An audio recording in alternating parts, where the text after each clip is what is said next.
The clinking of cutlery and low hum of laughter filled the long dining table. Crystal glasses sparkled under the chandelier as the family enjoyed their lavish dinner. Daniel sat quietly at the far end, his posture straight, his face calm, though inside he felt small. He had learned to keep silent in these moments. "Tell me," his brother-in-law Richard said suddenly, his voice sharp enough to cut the room's cheer. "What exactly do you do all day, Daniel? I mean, other than follow my sister around like a lost puppy?" A ripple of chuckles spread across the table. Daniel's hand froze halfway to his mouth. He lowered his fork slowly, his throat tight. He looked at his wife, Amara, but her eyes darted nervously between him and her family. Richard leaned back in his chair, smirking. "Honestly, I wonder how my sister ended up with a man who brings nothing. Look at us. Every one of us is doing something great. And then there's you. Useless." The word hit harder than Daniel expected, though it was not the first time he had heard it. It echoed in his mind, heavy and cruel. A servant entering with another tray paused awkwardly, unsure whether to leave. The room was suddenly too quiet, everyone waiting to see if Daniel would fight back. His jaw clenched, but he forced himself to stay calm. He had promised himself long ago he wouldn't give them the satisfaction of seeing him lose his temper. Still, the heat burned inside his chest. "I think that's enough," Amara said softly, but her voice lacked force. Richard only laughed louder. "Enough? I'm just telling the truth. A man should provide, should stand proud, not sit there like an ornament. Our father always said a weak man is worse than no man at all." Daniel's father-in-law nodded slowly, sipping his wine without a word. The message was clear. They all agreed. Daniel lowered his eyes to his plate, the food now tasteless. He wanted to defend himself, to tell them they knew nothing of his struggles, of the sacrifices he had made, of the dreams he carried silently. But he swallowed it down. Words wouldn't change their minds tonight. The laughter returned, but this time it felt directed only at him. His wife touched his hand under the table, a small, quick gesture, but even that was uncertain, as though she too wasn't sure which side to stand on. Daniel sat in silence, his dignity bruised, his heart heavy. He looked around the table, at the faces that saw him as nothing, and he told himself quietly, one day things would change. One day, they would regret ever calling him useless.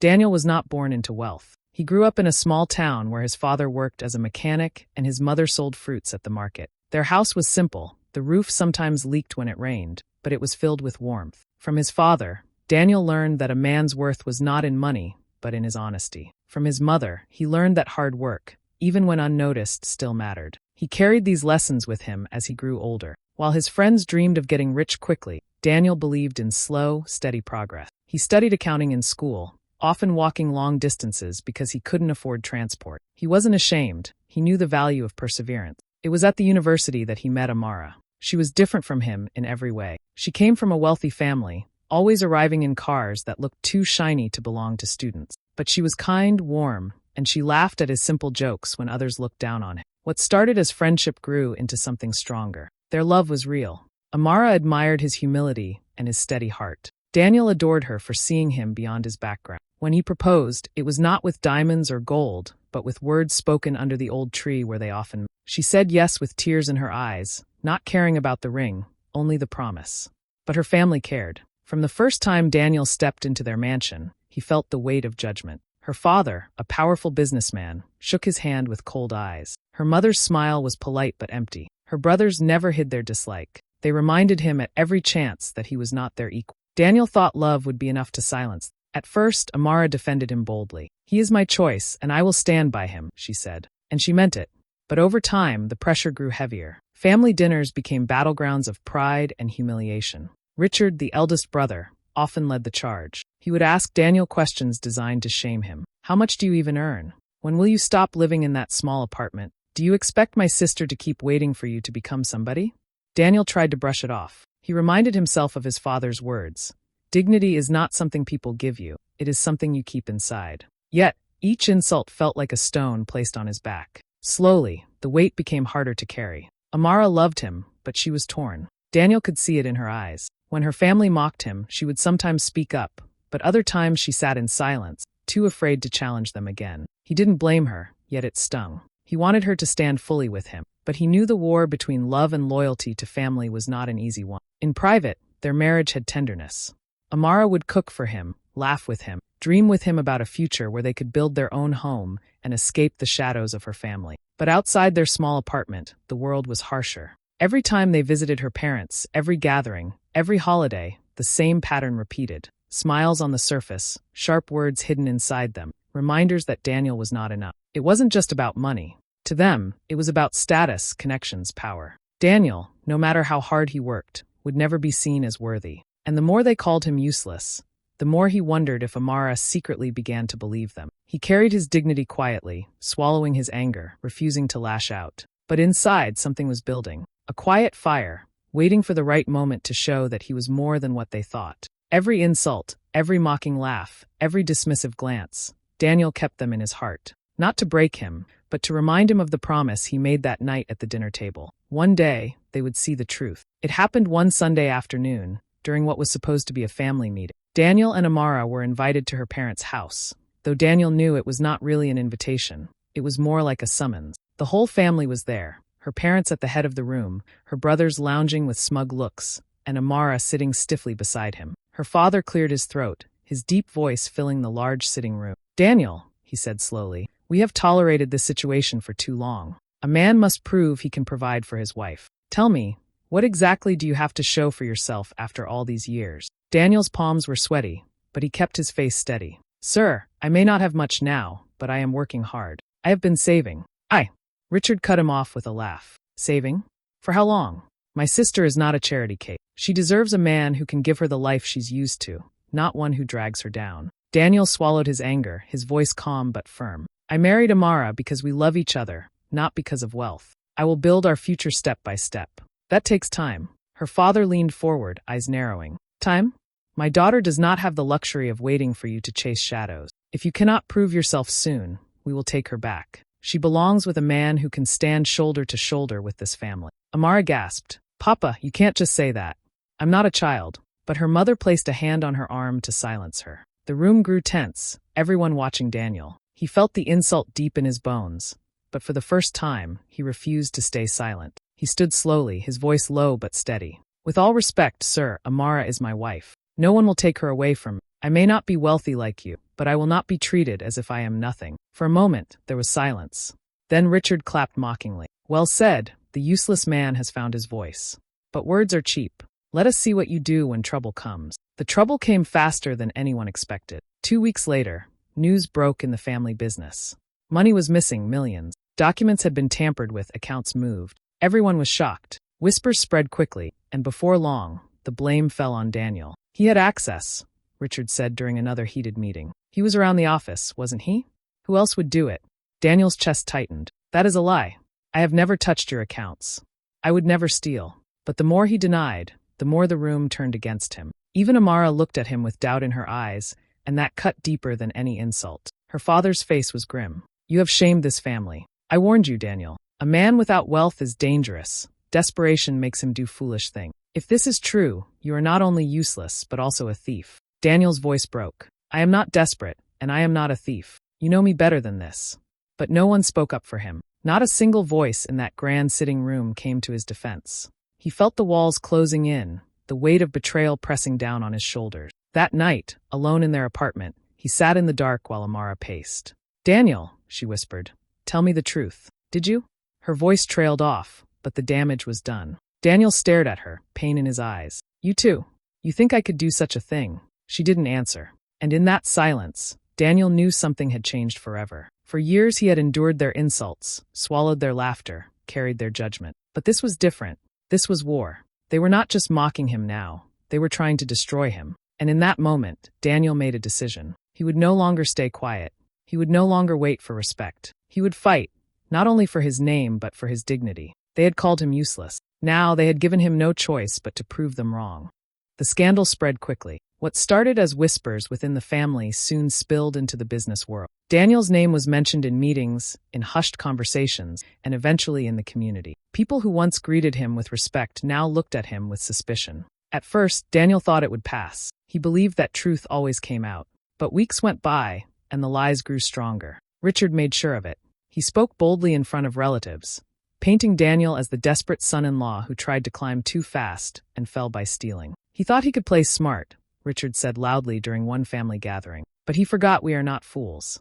We saw through him. Every word pierced Daniel, but what hurt more was seeing Amara sit silently. She was torn. He could see it, but her silence felt like betrayal. At home, she was restless, asking questions Daniel didn't want to hear. "Daniel, if you didn't take the money, then who did? Why is it that all the evidence points to you?" she asked one night, her voice trembling. Daniel's jaw tightened. "Because someone wants it to point to me. Can't you see?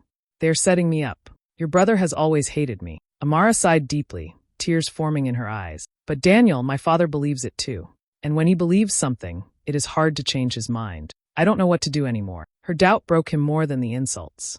This was the woman who once swore to stand by him no matter what. Now even she was slipping away, piece by piece. Outside, it was no better. Friends he once confided in began to avoid him. A neighbor who always greeted him with a smile crossed the street instead. People whispered as he passed, their eyes saying what their mouths did not. He was no longer just the poor son-in-law. Now he was the thief. At night, Daniel sat awake, staring at the ceiling, listening to Amara's restless breathing beside him. Anger, pain, and helplessness warred inside him. He wanted to scream, to shake the walls until someone finally believed him. But he swallowed it down, afraid his anger would only make things worse. One evening, after another painful meeting at her parents' house where he was told to confess and end the shame with dignity, Daniel sat in the car for hours. His hands gripped the steering wheel so tightly his knuckles turned white. Tears burned in his eyes, but he refused to let them fall. "How did my life end up here?" he whispered to himself. "How did love bring me to this place of humiliation?" But in that moment of weakness, a small voice inside him rose. "You are not finished. You are not useless. You are not a thief." It was that voice that gave him the strength to take his first step. He began quietly looking into the accounts himself. At night, when Amara was asleep, he studied records, traced signatures, searched for loopholes. It wasn't easy. He was not part of the family business officially, and access was limited. But he knew numbers, he knew patterns, and he trusted his own eyes. Days turned into weeks. While the world thought he was broken, Daniel was working in silence. He noticed strange movements in the accounts that didn't make sense. Money flowing into hidden corners, signed off by people who never even touched paperwork. The more he looked, the more certain he became. This was no accident. But he needed proof. Real proof. And that meant taking risks. One night, after a tense dinner where Richard called him a shameful mistake, Daniel excused himself quietly and slipped into the study. His heart pounded as he searched through the drawers and files. That was when he found it, a folder of documents that should never have existed. They showed transfers signed with Daniel's forged signature. His breath caught in his throat. His hands shook as he flipped through the pages. Richard had been careful, but not careful enough. The forgery was clear to Daniel's trained eyes. Before he could take the documents, footsteps echoed in the hallway. He shoved the folder back and closed the drawer just as the door opened. Richard stood there, smirking, a glass of wine in his hand. "Looking for something, brother-in-law?" Daniel's chest tightened. He forced a calm smile. "Just needed some air." Richard stepped closer, his eyes gleaming. "Careful where you breathe. Some air is too heavy for weak lungs." Daniel left the room with his heart racing, but his mind was sharper than ever. He knew now, this was not just about insults. Richard was framing him to cover his own theft. At home, Daniel sat in the darkness, his fists clenched. He wanted to tell Amara everything, but something stopped him. Would she even believe him now? Or would she run to her family with his words, handing Richard more power? So he kept silent, carrying the weight alone. The days that followed were harder. Rumors grew, Amara grew distant, and his name was dragged lower. But Daniel had changed inside. He was no longer just enduring. He was watching, waiting, preparing. He spent his nights building a quiet case, gathering every piece of evidence he could find. He visited old friends who owed him favors, spoke to clerks who handled paperwork, and slowly connected the dots. Each discovery was like a spark in the darkness, guiding him forward. Yes, he was alone. Yes, he was bruised and almost broken. But he was no longer helpless. They thought they had crushed him. They thought calling him useless, blaming him for theft, and turning his wife against him would destroy him completely. But Daniel was not destroyed. He was transforming. And though no one could see it yet, the man they mocked was... It all came to a head on a Saturday evening, during another family gathering. Daniel had been invited reluctantly, the tension in the air so thick it was almost painful. He sat at the edge of the grand living room, quiet as usual, while Richard spoke loudly, entertaining everyone with his arrogance. "Some people should know their limits," Richard said, his eyes flicking toward Daniel, "pretending to be honest when they are nothing but greedy thieves." Laughter followed, but this time Daniel did not lower his eye. His hands rested calmly on his knees, but his heart beat steady with a new kind of strength. He had been waiting for this moment. When Richard finished his boast, Daniel stood slowly. The room grew still. He had never spoken out before, not like this. His voice carried weight as he said, "You are right about one thing, Richard. Some people should know their limits, but that includes you." Murmurs spread across the room. Richard's face hardened. What did you say? Daniel looked him straight in the eyes. I have been silent for too long, swallowing your insults, carrying the shame you threw at me. But tonight, I will not be silent. Tonight, everyone will see the truth. He pulled out a folder from the bag he carried. His hands didn't shake this time. He opened it and placed the documents on the table in front of the family. These are the real accounts. Look closely. The signatures you claimed were mine. Look again. They are forged, and only one man had the access and arrogance to do this. You, Richard. Gasps filled the room. Amara's mother leaned forward, squinting at the papers. Her father grabbed them, flipping through each page with sharp, focused eyes. The room was filled with the sound of paper rustling and heavy breathing. Richard laughed nervously. This is nonsense. He's desperate, so he made these fake documents. Daniel's voice grew sharper. Desperate? You call me desperate, yet you are the one who stole from your own family business. You thought no one would notice. You thought you could blame it on the poor son-in-law, the man everyone already calls useless. But I noticed. And I can prove it. He pulled out another set of papers, bank statements, copies of emails, testimonies from clerks. I traced the transfers. The money went into an account under a shell company. Guess whose name is hidden behind it? He slapped the page on the table. Yours. The room erupted in shock. Richard's face turned pale. His confident smirk cracked for the first time. Amara's father stood, his hands trembling as he read the evidence. Richard, is this true? Richard stammered. No, Papa. He's lying. He's trying to turn you against me. You know I would never. Daniel's voice cut him off, louder now, filled with years of buried pain. Enough. For years, you all called me useless. For years, you spat on my name, laughed at my dreams, treated me as if I was less than human. I endured it, thinking love would be enough. But when the scandal came, you did not just mock me, you tried to destroy me. You turned my wife against me. You made me an outcast in my own home. All while the real thief sat here, pretending to be righteous. His words struck like fire. Amara's eyes filled with tears, her hand covering her mouth as she looked at her brother. Richard, tell me it isn't true. But Richard couldn't answer. His silence spoke louder than anything. Sweat dripped from his forehead. Their father roared, slamming the table. You fool! You brought shame on this family. You let greed blind you, and then you framed an innocent man. His voice broke with fury and disappointment. Richard fell to his knees, stuttering excuses, but no one wanted to hear them. Daniel's chest rose and fell as he looked around the room. You all thought I was weak because I was poor. You thought dignity only comes with wealth. But let me tell you now, true strength is not in money or in status. True strength is in standing tall when everyone wants to see you fall. And I have stood tall. Even when you stripped me of respect, I held my head high. And now the truth stands with me. Tears ran down Amara's face as she turned to Daniel. I doubted you, she whispered. I let them poison my heart against you. I am so sorry. Daniel's eyes softened, though the pain was still there. It broke me more than their insults, Amara. But now you know the truth. And so does everyone else. The room was heavy with silence. The man they had called useless had torn apart their lies and exposed the rot within their own family. Richard collapsed in shame, his arrogance shattered. Their father sank into his chair, burying his face in his hand. Amara's mother wept quietly, and Daniel, for the first time in years, felt the weight lift from his shoulders. He was not useless. He had never been useless. He had been underestimated. And tonight, the whole family finally realized their mistake. The days after the confrontation felt different. For the first time, Daniel walked into the family home without lowering his eyes. The whispers had stopped.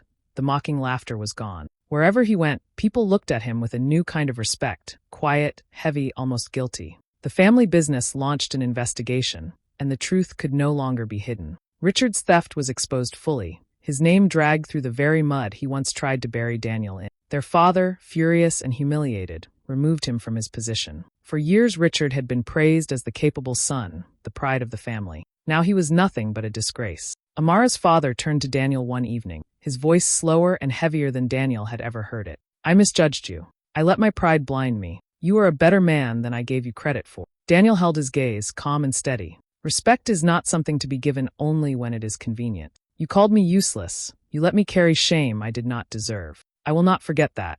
The older man lowered his head, and for the first time, Daniel saw humility in him. You are right, he admitted. I wronged you. Amara, too, had changed. She clung to him more than before, her eyes full of regret. I almost lost you because I didn't trust you, she whispered one night as they lay side by side. But I promise I will never doubt you again. You are the strongest man I know. Her words soothed some of the pain, but Daniel had already made peace with something deeper. His worth was never in their approval. He did not need their validation to know who he was. When the investigation ended, Daniel was offered a role in the family business, a chance to prove himself for him. He surprised them all by refusing. "I don't need a seat at your table to prove myself. I will build my own." Instead, Daniel started his own small firm, using the skills he had sharpened in silence. It wasn't grand at first, but he worked tirelessly, and slowly it grew. The very people who once mocked him now came seeking his advice.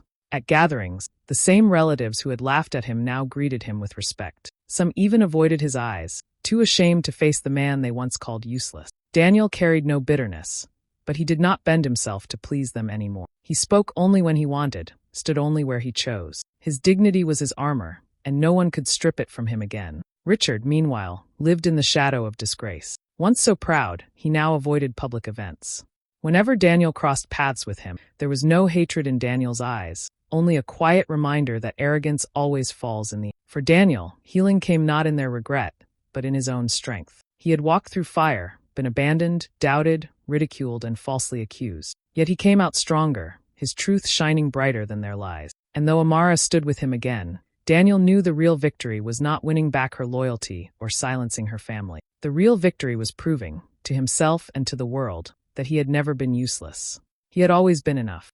One evening, Daniel sat alone on the balcony of his small but peaceful home. The air was quiet, the sky painted with the soft colors of sunset. He leaned back in his chair and closed his eyes, letting the silence settle around him. For the first time in a long while, his heart was calm. He thought about everything he had endured, the insults, the humiliation, the nights he lay awake wondering if he truly was useless. He remembered the weight of being doubted, the loneliness of standing against an entire family that wanted him broken. But he also remembered the moment he stood tall, when truth finally came out, and when he chose himself over their approval. It was not revenge that gave him peace, but the knowledge that he had survived without losing himself. He forgave in his heart, not because they deserved it, but because he refused to carry their poison any longer. Yet forgiveness did not mean returning to who he was before. It meant walking forward free. Amara came out to join him, resting her hand on his shoulder. She didn't need to speak, her presence was enough. Daniel looked at her, then at the horizon, and finally whispered the truth he had carried all along. Strength isn't about being the loudest in the room or the richest at the table. Strength is standing when the world tries to break you. It's knowing your worth, even when no one else sees it. He took a deep breath, his chest light, his spirit unchained. The pain of the past had shaped him, but it no longer owned him. He was free, whole, and stronger than he had ever imagined. And in that quiet evening light, Daniel finally knew he had never been useless. He had always been enough. Hey besties, thanks so much for watching till the end. Daniel was mocked, blamed, and nearly broken by his wealthy in-laws, but he rose above every insult. When the truth came out, he proved his worth, reclaimed his dignity, and showed that real strength is knowing your value even when others don't. If you love this story, don't forget to like, share, comment, and subscribe for more. See you next time.